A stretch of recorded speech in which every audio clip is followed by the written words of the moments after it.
One morning, something impossible happens. People stop dying. Not from age, not from disease, not from accidents, not even from war. A heart can stop. A body can be destroyed. A person can suffer injuries no human has ever survived. But somehow, they remain alive. At first, this sounds like the greatest thing that has ever happened to humanity. No more funerals, no more final goodbyes, no more fear that one mistake could end everything. For thousands of years, humans dreamed of defeating death, and now, without warning, we have. There's only one problem. Death has not disappeared forever. Exactly 365 days from now, it comes back, and nobody knows what will happen when it does. The first case probably looks like a medical mistake. A patient is dying in a hospital. Their organs are failing. Their heart stops. Doctors begin resuscitation. Minutes pass. Normally, there is a point where they stop, but this time, the patient is still conscious. Barely. Their heart isn't working properly. Their body is shutting down, but they are not dead. Doctors check the machines, then check them again. Maybe the equipment is broken. Maybe the diagnosis was wrong. Then another hospital reports the same thing. Then another. An old man survives complete organ failure. A driver is pulled from a destroyed car. A patient declared terminal months ago simply doesn't die. Within hours, hospitals around the world notice the pattern. The number of deaths has fallen to zero. Not almost zero, exactly zero. By the end of the day, humanity understands. Death is gone. At first, the world celebrates. People leave hospitals and hug strangers. Families call relatives they thought they were about to lose. News channels use words like miracle. Church bells ring. Crowds fill the streets. And then people begin testing the new rule. Carefully at first. Then less carefully. Dangerous stunts appear online. People climb buildings without safety equipment. Drivers push cars faster. Places once considered too dangerous become tourist attractions. Volcanoes, storms, war zones. If you cannot die, why be afraid? For the first time in human history, millions of people begin living as if tomorrow is guaranteed. But they discover something very quickly. Death is gone. Pain isn't. A person who falls from a building may survive. That does not mean they stand up. Broken bones still break. Skin still burns. Organs still fail. Disease still spreads. Cancer does not disappear. Dementia does not reverse. The body can still be damaged. It simply cannot finish dying. And hospitals have a problem.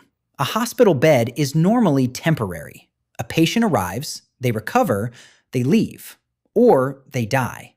Now, one of those exits is gone. The first week is manageable. Then every intensive care bed fills. Then the hallways. Then temporary rooms. Patients who would normally survive still need treatment, but so do millions of people who should already be dead. A patient with complete organ failure may require care indefinitely. A catastrophic accident can create a patient who cannot recover and cannot die. Doctors are forced to make impossible decisions. Who gets the ventilator? The patient who might recover?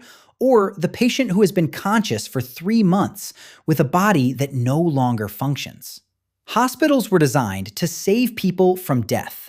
Nobody designed them for a world where death was impossible. And hospitals aren't the only systems built around death. Funeral homes stop receiving bodies. Cemeteries stop expanding. Life insurance companies face a problem their entire business was designed to avoid. Nobody is dying. At first, these industries simply wait. Then weeks pass. Then months. And an entire part of the economy, built around the certainty of death, begins to disappear. Then comes a question nobody can measure. What happens to belief when death disappears? Some call it a miracle. Others call it a warning. Religious leaders disagree. Scientists have no explanation. And for the first time in human history, death is no longer something people believe will happen. It is something that has stopped happening. Nobody knows why, and nobody knows if it will stay gone. But the worst problems do not happen in governments or laboratories. They happen inside homes. Imagine someone you love is dying. Before death disappeared, doctors told you they had days left. Now, they have no idea. The disease continues. The pain continues. Their body continues to fail. But the end never comes. At first, the family is grateful. They have more time. Another day, another week, another month. Then the hospital needs the bed. The patient is sent home. Someone has to provide care. Someone has to stop working. Savings disappear. Weeks become months. And the family begins thinking something they are ashamed to say out loud. How long can this continue? Before, death made the decision. Now, someone else has to. Do you keep treating a body that cannot recover? Do you continue expensive care forever? Can you abandon someone who cannot die? And what does mercy mean when ending suffering is impossible? Then rumors begin. Somewhere, someone claims they found a way to make death work again. Nobody knows if it's true, but desperate families start searching anyway. Fake treatments appear, secret clinics, people offering one impossible service, an ending. Because after months of watching someone suffer with no end in sight, some families stop being afraid of losing someone. They become afraid they never will. For millions of families, immortality does not feel like a gift. It feels like a responsibility with no end. At first, governments celebrate one statistic. Murder has disappeared. Technically. But criminals quickly understand something. You don't need to kill someone to destroy their life. You can trap them, abandon them. A person locked underground cannot die of thirst, but they can still feel it, again and again.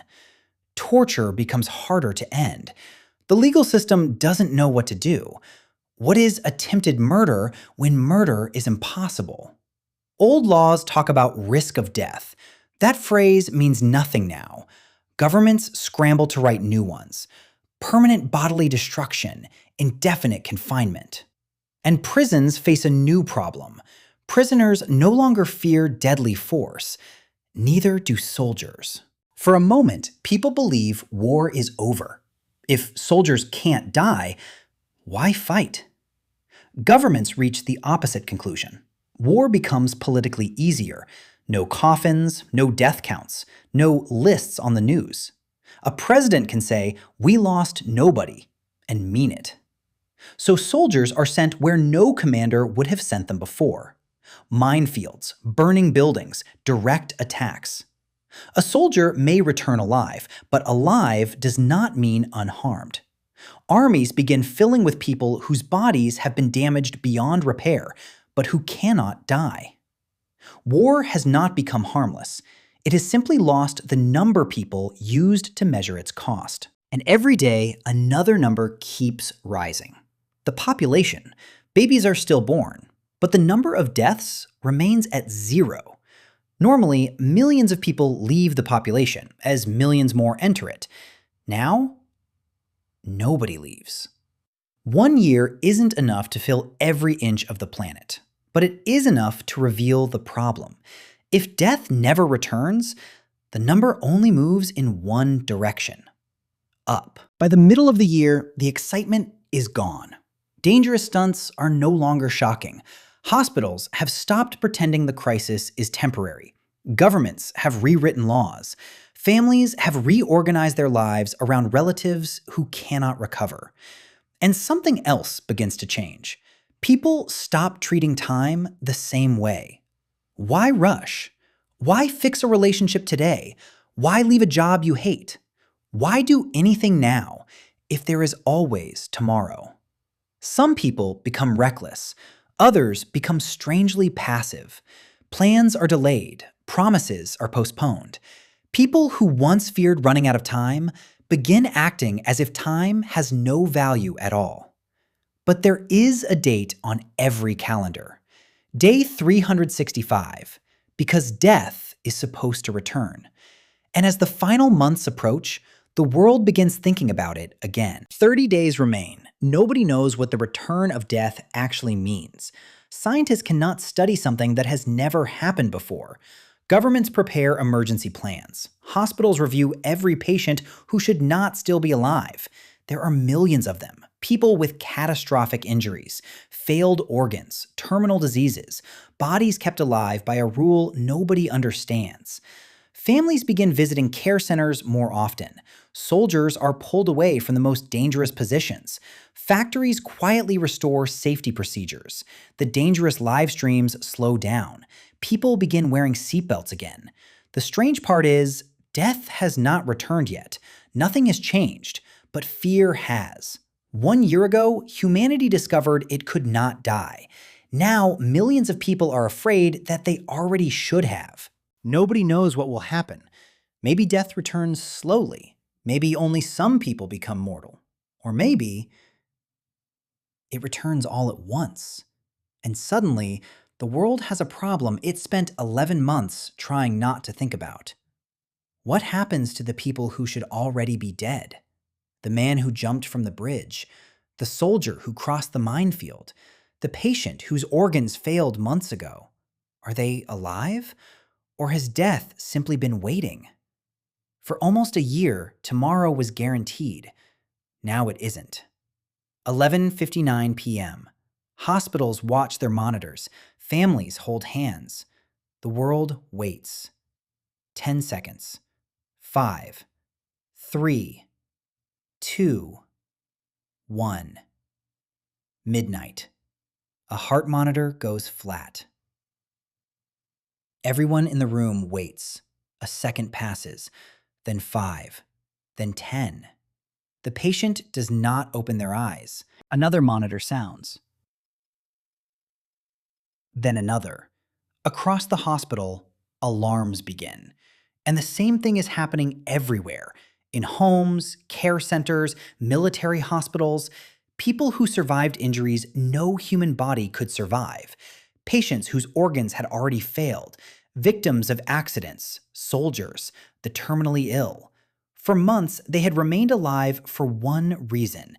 Death was gone.